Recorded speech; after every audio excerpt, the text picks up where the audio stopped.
না না না এই সাধন ভাই এই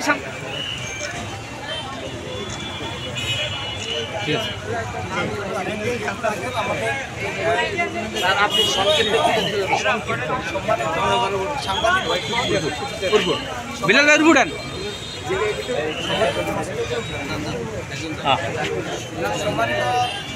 শুক্রবার উঠেন ও চাঁদপুরবাসী, আপনারা লক্ষ্য করেছেন যে আমাদের মাননীয় চাঁদপুর জেলার অতিরিক্ত পুলিশ সুপার স্যার আরাফাত স্যারের নেতৃত্বে আজকে আমাদের চাঁদপুর মাননীয় ভারপ্রাপ্ত কর্মকর্তা মহসিন সহ সকল পুলিশ বাহিনীর সদস্যরা আজকে আমাদের অংশগ্রহণ করেছে, কাজে নেমেছে। তারা অলরেডি ডিউটিতে চলে আসছেন, যার কারণে বাংলাদেশ জামাত ইসলামী চাঁদপুর শহর শাখার পক্ষ থেকে আজকে আমরা তাদেরকে ফুলের শুভেচ্ছা করেছি। আমাদের ফুলের শুভেচ্ছা অনুষ্ঠানে উপস্থিত আছেন জামাত ইসলামী চাঁদপুর জেলা শাখার সংগ্রামী নায়েবে আমি আমাদের জেলা সেক্রেটারি সংগ্রামী জননেতা মাসুদুল ইসলাম বরুণ ভাই। সকলের উদ্দেশ্যে সংক্ষেপে বক্তব্য রাখার জন্য সবাই অনুরোধ করছি জেলা জামাতের সংগ্রামী নায়েবে আমি জননেতা মাওলানা বিলাল হোসেন মিয়াজ ভাই। আসসালামু আলাইকুম ওয়া রাহমাতুল্লাহ। আজকের এই মরণ অনুষ্ঠানে উপস্থিত রয়েছেন চাঁদপুর জেলার মান্যবর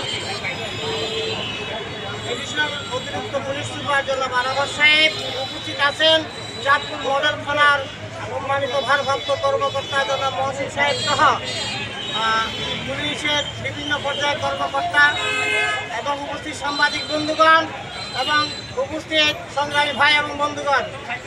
আমরা জানি এই দেশের মানুষ তাদের অধিকার আদায়ের জন্য বদ্ধপরিকর। সম্মানিত বন্ধুগণ, আপনারা জানেন দীর্ঘ 16 বছর পর্যন্ত আমরা নিপীড়িত নির্যাতিত। আমরা এক সাগর রক্তের বিনিময়ে নতুন বাংলাদেশে জাতিকে উপহার দিতে চাই, আর এই ভূমিকা নিয়েছেন এই দেশের ছাত্র সমাজ। আমরা ছাত্র সমাজকে অভিনন্দন জানাই, তাদের এই ত্যাগ কুরবানির জন্য আমরা চিরকৃতজ্ঞ যে তারা জাতিকে একটা নতুন বাংলাদেশ উপহার দিয়েছে। আপনারা জানেন আইন শৃঙ্খলার অবনতির কারণে গত 1 সপ্তাহ যাবৎ আইন শৃঙ্খলার লোকজন সাহস করে মাঠে নামার সাহস করে নাই। আমরা ওনাদেরকে সাহস দিয়েছি, হিম্মত দিয়েছি।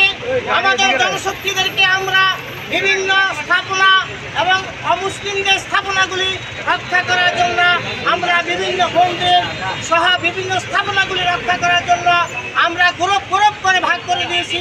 জেলখানা নিরাপত্তার ব্যবস্থা, থানা নিরাপত্তার ব্যবস্থা আমরা করেছি। সম্মানিত বন্ধুগণ, আজকে আমরা কথা দিতে চাই আইন শৃঙ্খলা বাহিনীকে আপনারা নির্বিঘ্নে আপনাদের দায়িত্ব পালন করুন। আমরা আমাদের পক্ষ থেকে সর্বাত্মক সহযোগিতা করব।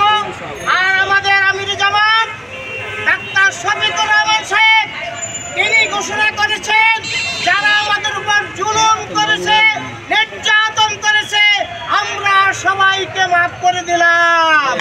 সুতরাং আমরা সেই কথায় একই সহমত পোষণ করছে সর্বস্তরের আমাদের উপর জুলুম নিবারণকারী সবাইকে আমরা মাফ করে দিলাম। আমরা এই চাঁদপুরের শান্তি এবং শৃঙ্খলা আমরা আশা করি আইন শৃঙ্খলা বাহিনী তার দায়িত্ব পালন করবে। আমরা যেখানে সহযোগিতা করা প্রয়োজন আমরা সহযোগিতা করব। যারা এখন আইন শৃঙ্খলা বিঘ্ন করে, লুটপাট, বিভিন্ন অপকর্ম করে, তাদেরকে আপনার নির্বিঘ্নে গ্রেফতার করে আইনের আওতায় নিয়ে আসুন। আমাদের দলের লোক হলে তাদেরকে নিয়ে আসুন, আমরা কোনো সুপারিশ করব না।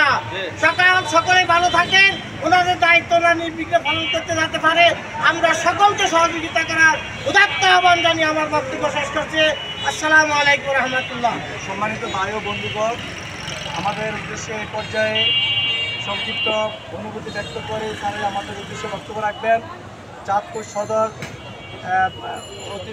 চাঁদপুর সদর সার্কেল আমাদের সকলের জনপ্রিয় পুলিশ অফিসার শ্রদ্ধা মহাজন ইয়াসিন আরাফাত স্যারকে কিছু বলার জন্য আমি অনুরোধ করছি। মিডিয়াটা একটু আগে আছি, কথাটা বলেন।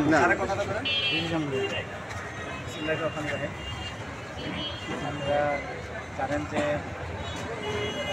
আগস্টের যে অভ্যুত্থান পরবর্তী ছাত্র সমাজ কর্তৃক যে গণঅভ্যুত্থান অভ্যুত্থানের সফলতার পরবর্তী আমাদের বাহিনীর ভেতরে একটি কর্মবিরতির একটি বিষয় ছিল। তো সেই বিষয়টি গতকালকে পরিপূর্ণরূপে সমাধান হয়েছে।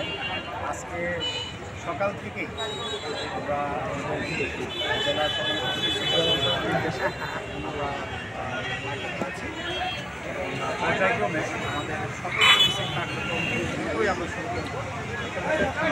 প্রত্যেকটা থানার কার্যক্রম আমরা শুরু করেছি এবং আমরা বলতে চাই এই গণঅভ্যুত্থানের ফলাফল যাতে ছাত্র জনতা সহ বাংলাদেশের সকল জনগণ ভোগ করতে পারে সেই দিকে আমরা জনতা পুলিশ হয়ে এবং সবার সাথে হাতে কাঁধ মিলে হাতে হাত মিলে আমরা সবার সাথে কাজ করি। সবাইকে ধন্যবাদ। আমাদের পুলিশ সুপার সাহেবের পক্ষ থেকে আমাদের সদর সার্কেল সাহেব যে বক্তব্য দিয়েছেন এবং আমাদের জেলা নেতৃবৃন্দ যে বক্তব্য দিয়েছেন আমাদের কাছে ক্লিয়ার হয়েছে, জাতির কাছেও পরিষ্কার হয়েছে যে আজকের গণ অভ্যুত্থানকে সুযোগ হিসেবে ব্যবহার করে একটি কুচক্রী মহল দেশব্যাপী যে চাঁদাবাজি, সন্ত্রাসী এবং অন্যায়ভাবে জনগণের যানমালের উপরে যে ক্ষয়ক্ষতি করার ষড়যন্ত্র করছে, আমরা আমাদের দলের পক্ষ থেকে দায়িত্বহীনভাবে আমরা ঘৃণাভরে তা প্রত্যাখ্যান করি। সুতরাং আমরা প্রশাসনের পাশে আছি, আমরা অতীতেও ছিলাম, এখনও আছি। আমরা বলতে চাই নির্বিঘ্নে আপনারা আপনাদের দায়িত্ব পালন করুন, আমরা আপনাদের পাশে আছি, আমরা আপনাদের সার্বিকভাবে সবসময় সহযোগিতা করে যাবো ইনশাল্লাহ। আজকে আমাদের পক্ষ থেকে কর্মসূচি এখানে শেষ করা হলো। আসসালামু আলাইকুম রহমতুল্লাহ।